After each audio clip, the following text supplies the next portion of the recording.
I'm gonna apologize in advance because these theories may just ruin your childhood show, Sesame Street. But honestly, those little puppets can be terrifying on their own. Like, remember that Elmo doll that literally told a child to kill himself? Yeah, cause that was a thing. But anyways, let me know in the comments below what your favorite show was as a kid. Hey everyone, welcome back to Most Amazing Top 10 and welcome to today's video. I'm your host, Lindsay Ivan, and today I'm bringing you the top 10 scary Sesame Street theories. Now, Sesame Street is known worldwide. It has been airing since 1969 and has created some well-known puppet characters. Fun fact, there was even a random crossover episode of Sesame Street with Star Wars where C-3PO and R2-D2 came to visit. So random. Although Sesame Street may seem harmless, there are a bunch of theories that will make you think otherwise. Starting off at number 10, we have the hallucination. So when the show began, the character Snuffleupagus was a figment of Big Bird's imagination. Snuffleupagus, or Snuffy, is a weird mammoth-looking creature covered in shaggy brown hair. Now, only Big Bird was able to see Snuffy, and people classified him as having schizophrenia. But then, eventually, other characters on the show began to see him too. Well, people believe that all the members in this town are experiencing a mass hallucination. It's some sort of weird plague that just has spread around the town and now everyone is delusional and can see Snuffy. Poor Snuffy, I bet he just wants some friends. But honestly, the old version of Snuffy looks terrifying. Like, I think he's supposed to be a mammoth, but he definitely doesn't look like one. Moving on, at number 9, we have Mr. Noodle. And I don't mean like the packages of ramen noodles. So, Mr. Noodle is shown to live outside a window at Elmo's house. Now, why does he live there? Like, seriously, out of all the places, he's living in some weird realm close to headache-inducing Elmo. Well, turns out that Mr. Noodle is trapped in a version of hell. Elmo then forces him to do whatever he says or else he'll face the consequences. But no matter what, Mr. Noodle will never escape and he will spend eternity being tortured by Elmo. Mr. Noodle is not allowed to talk either, he just has to nod, wave, and do as he's told. Elmo makes him do things like dance and do tasks for his own personal entertainment. The tasks always end up with Mr. Noodle completely embarrassing himself, but Elmo loves it. Poor Mr. Noodle, he's stuck listening to Elmo's squeaky voice for eternity. In our 8th spot, we have the Count. Now, the Count is far from the Twilight heartthrob vampires. He's this creepy purple puppet that is constantly teaching children how to count. Why does he do that? Well, people believe that he tricks these kids into playing his counting game and then afterwards he feasts on them. This is why we're constantly seeing new kids in each episode. Each kid falls for the same trap. They play with the Count thinking that he's friendly and funny, the next thing you know, they're his dinner. But the Count only likes to target young children. Why is that? Well, it's because kids are easier to fool. To ensure that he is not stopped, he put a spell on all the adults. That way they can't save the kids. Moving on, at number 7, we have the entrance to Sesame Street. So this next theory states that Sesame Street is a real place that children can go. However, there's just one catch. Once you find the opening, you can no longer escape. So they say that the clue to finding Sesame Street is all in the opening theme song. So if you listen to the song lyrics, it starts with sunny days. So in order to get there, it has to be sunny outside. Then the song says, while sweeping the clouds away. People think this means you have to carry a broom as identification to get in. Like, seriously, a broom? Continuing on, the song says, come and play. People think this means you need to be at a nearby playground. And then you have to say out loud, can you tell me how to get to Sesame Street?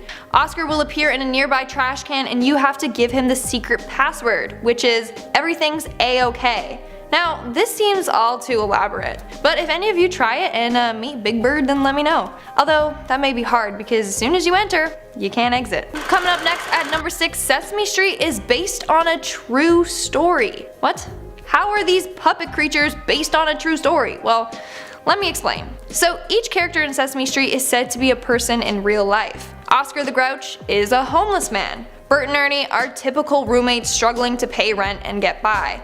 Cookie Monster is a drug addict that constantly needs his fix. And lastly, Elmo is an orphan who only has a goldfish and crayons as his belongings. We are now at our halfway mark with Oscar the Hoarder. Now, it's quite unusual that Oscar the Grouch lives in a trash can. Well, turns out that he is a compulsive hoarder. This theory believes that Oscar once started off as just someone who would rummage through garbage and keep what he found. He would do this constantly, and the amount of stuff in his apartment became overwhelming. He also never wanted to leave his home. He had a lot of financial issues from not being able to work and ended up being kicked out of his home. The only other place out there for him that gave him comfort was the garbage can, so that's where he decided to live. It's also a place for him to get more trash since people will throw it right to him. Now, fun fact, Oscar was originally orange. Hard to believe it, but he was. So people theorize that he's still orange, but the color is hidden by layers of slime and dirt from him not washing. Coming in at number 4, we have Demon Elmo. Now, Elmo can be fairly annoying. His high-pitched voice and laugh can definitely get on people's nerves. Well, what if that's the point? People theorize that this creature is a demon. First off, he is red, the color associated with the devil, and secondly, he is targeted towards children. So he befriends young children, makes them feel safe, and then he harms and tortures them. Just like the thing with Mr. Noodle. He literally has trapped Mr. Noodle in a hell-like prison, making Elmo the devil. He tortures Mr. Noodle and other individuals constantly. The whole happy and child-friendly behavior is all just a persona. He actually has a much darker agenda. In our third spot, we have the drug problem. Now, people say that Sesame Street was once a really run-down and drug-infested area. The streets were dirty and tons of people had terrible drug addictions. Eventually, the streets were cleaned up. However, Oscar the Grouch was never able to move on from this. Oscar is said to be a huge drug addict. He lives in the garbage can with hopes that someone will discard a needle or anything that he can use to get his fix. Oscar was forced to just go cold turkey when the streets were cleaned up. That is why he may appear to have an attitude problem. It's because he is currently suffering through withdrawal. Man, I feel so bad for poor old Oscar. He literally can't catch a break out here. At number 2, we have Elmo's regressive behavior. Basically, this theory surrounds the fact that Elmo is stuck in a state of regression. So, Freudian psychology refers to regression as going back to an earlier stage in life. People think that this is why Elmo is stuck acting and behaving like a child. They believe that Elmo is actually older, yet he is stuck in this child mindset as it's a safe space for him. He is seen whining, using baby talk, and doing childlike activities. To support this theory, Elmo is constantly asking Mr. Noodle to show him how to complete a task like washing his hands. Elmo should be able to do that independently by now. Then he also always points out his crayons and his fish. Those are his comfort items that help him stay connected to this child state. Now, this theory also believes that Elmo is currently seeking treatment for it. In fact, Mr. Noodle is his doctor. Every time he opens the window, he sees Mr. Noodle. And, well, that's because Mr. Noodles is outside of Elmo's room monitoring his behavior. But for now, seems like Elmo is trapped in this state. And in our number 1 spot, we have the fact that Sesame Street is a psychiatric facility. Now, this is the most popular theory out there for many reasons. People are convinced that each character in Sesame Street are actually patients of a facility called Sesame Street. So let's break down some of the characters and what they're diagnosed with. Telly the monster is said to have an anxiety disorder. Telly is constantly worrying and can't focus on the task at hand. Then you have Count, who is said to have OCD. This would explain why he is continuously counting. In fact, his OCD is so severe that it prevents him from doing everyday tasks like answering the phone. In one episode, Count refuses to answer the phone because he wanted to count the rings. That shows how strong his impulses are. His OCD even prevents him from having a job. In the episode where Count gets a job as an elevator operator, he refused to stop at any floor but the 10th. That's because he felt the impulse to always count to 10. This is also why we see him locked away in his castle. He can't function in the outside world. Moving on, people believe that Cookie Monster suffers from an eating disorder. Throughout the show, you can see that Cookie Monster turns to binge eating as one of his coping strategies. And then lastly, you have Oscar the Grouch that suffers from oppositional defiant disorder. Now, argumentative and vindictive behavior and irritability are all considered part of this disorder. That literally perfectly summarizes up Oscar. There are so many other characters that are said to suffer from other disorders to prove this theory. Starting off this countdown, we have the extinct species. Ever wonder what kind of creatures or animals the Sesame Street characters are? Cause I do. For example, what bird is Big Bird? Well, he is said to be a moa. A moa is an extinct flightless bird that lived in New Zealand. If that's true, and he is an extinct species, then that explains why his best friend Snuffy is a woolly mammoth, which is also extinct. So Snuffy and Big Bird are the last of their species. Now, there are two theories for this. Theory 1 is that they came to Sesame Street as a safe haven to escape extinction. Or Theory 2, Sesame Street is filled with scientists that have managed to bring an extinct species back to life. It is said that the scientists had found bone remnants from these creatures and were able to use the DNA to resurrect them. What's next? Are they going to resurrect dinosaurs too? Because I know a whole series that proves why that's a bad idea. In our 9th spot we have Oscar the Grinch. Yep, not Oscar the Grouch, it's Oscar the Grinch. Wanna know why? Because Oscar the Grouch is theorized to be the Grinch's brother. So let's look at the facts. They are both covered in green fur, they both have an obsession with trash, they both have a grouchy attitude, they both are observers of their community, they both only truly show kindness to little kids, and they both have missing parents. So people believe that they are related to each other. I mean, it's quite an interesting theory, but it seems like they just saw two fuzzy green things and they were like, they're related, but who knows? Or should I say, whoville knows? Moving on down at number 8 we have Elmo the Abandoned Kid. This furry little creature is said to have been abandoned by his parents at a young age. His parents were ashamed of him and tossed him on the streets of Sesame Street for him to fend for himself. Now, I know there are a couple of episodes where we see Elmo's parents, but in reality, those aren't his parents. They were a couple that found Elmo on the streets and brought him to the foster care center. Elmo doesn't remember his parents, so he just refers to these individuals as mom and dad. In fact, he calls other adults that he takes a liking to mom and dad as well. Now, Elmo is often seen by himself without any adults. That's because he is in foster care. Mr. Noodles is one of the workers there that keeps an eye on Elmo. However, it seems like Elmo won't ever get a proper family because of his strange behavior. Elmo often refers to himself in third person, so instead of someone saying, "I want this," he says, "Elmo wants this." Well, that's because he's always been on his own. He's never had anyone to raise him.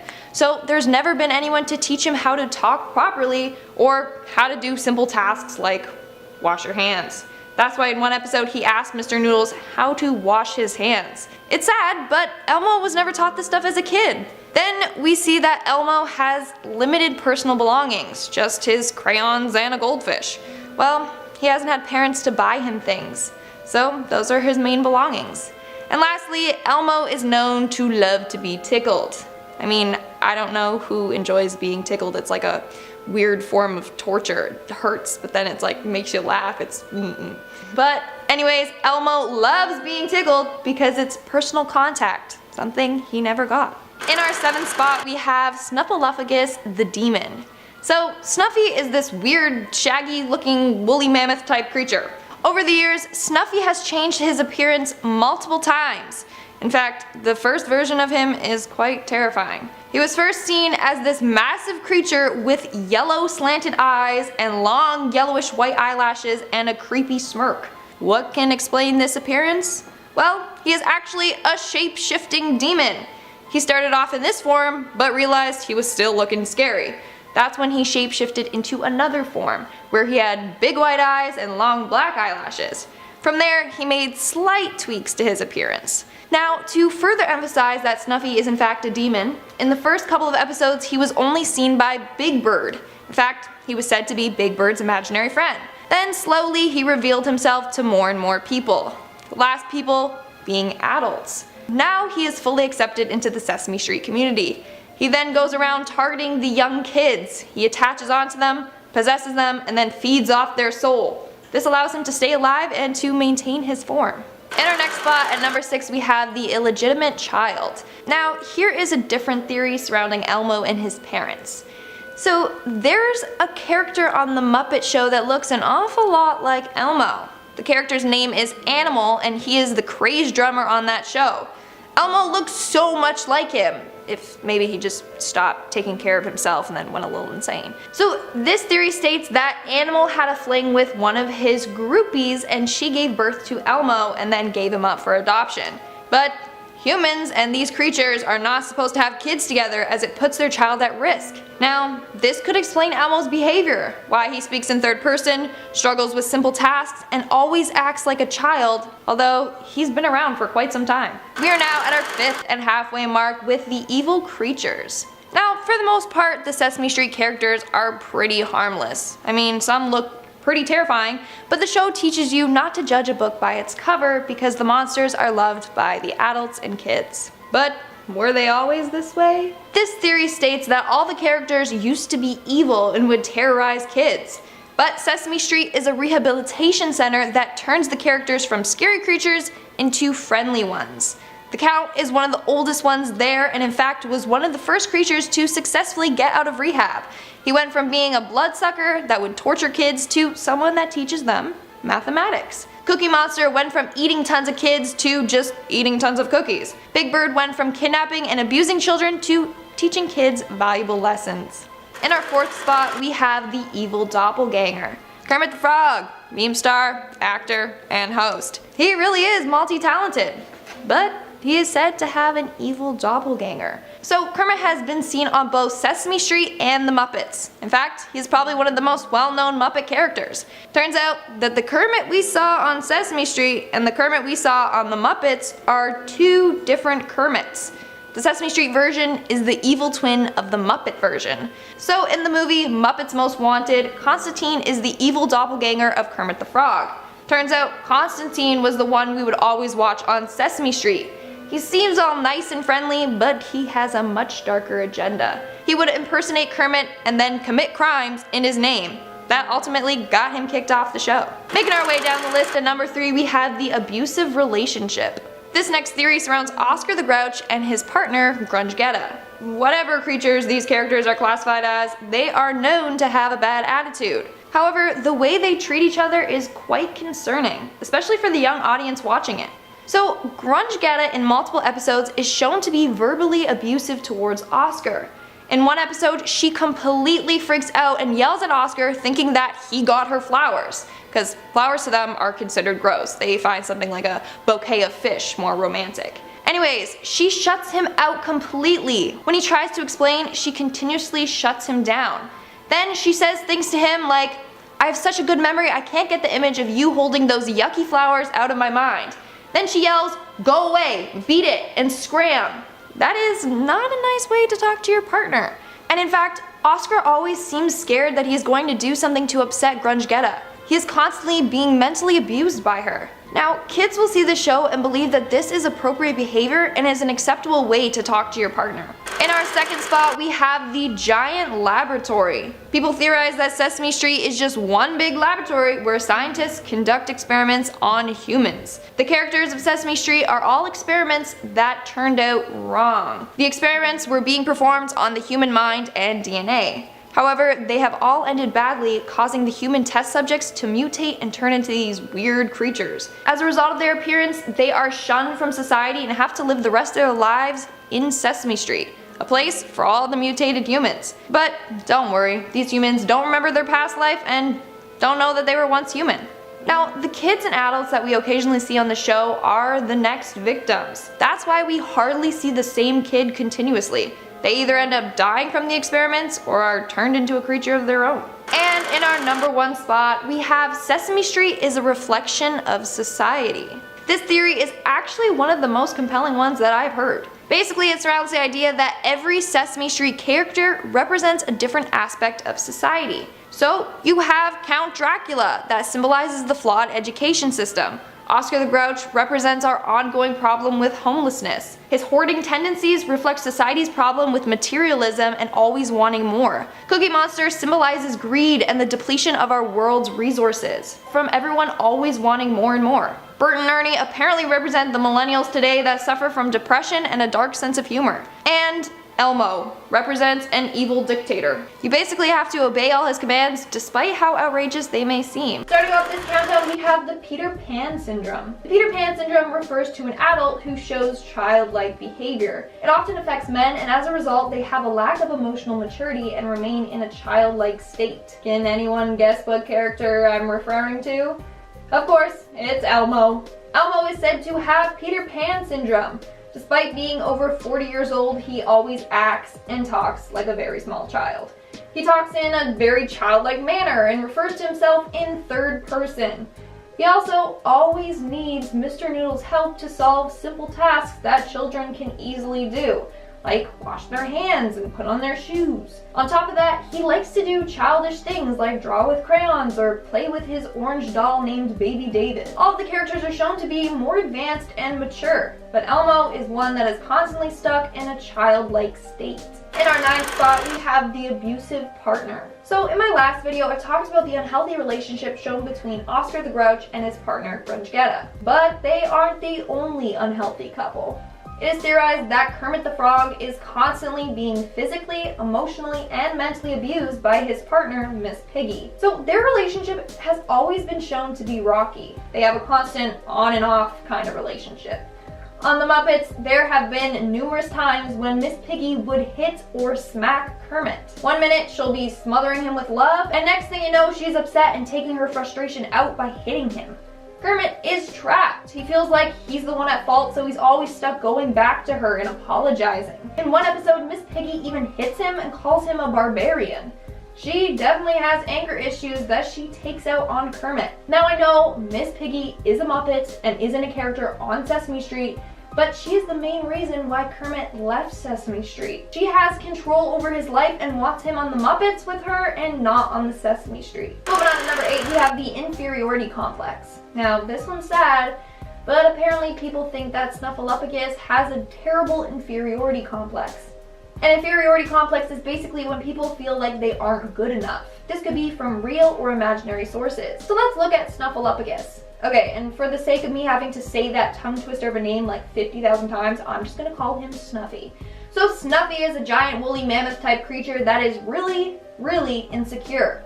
When he was first on Sesame Street, he was only seen by Big Bird. Then in 1985, other characters started to see him as well. That means that for a decade and a half, Snuffy was going unnoticed by others. Enough so that people didn't even know that he existed. That led him to believe that he isn't worthy of their attention. Another sign of having an inferiority complex is the constant need for validation or attention. Well, from 1971 to 1985, he was in a lot more sketches with his friends. Maybe it's because he was trying to get this attention. Lastly, Snuffy has a song called Nobody. In the song he says, "Nobody seems to want me, though I wish on stars above, I guess I'll just go back to my house and make believe I'm loved."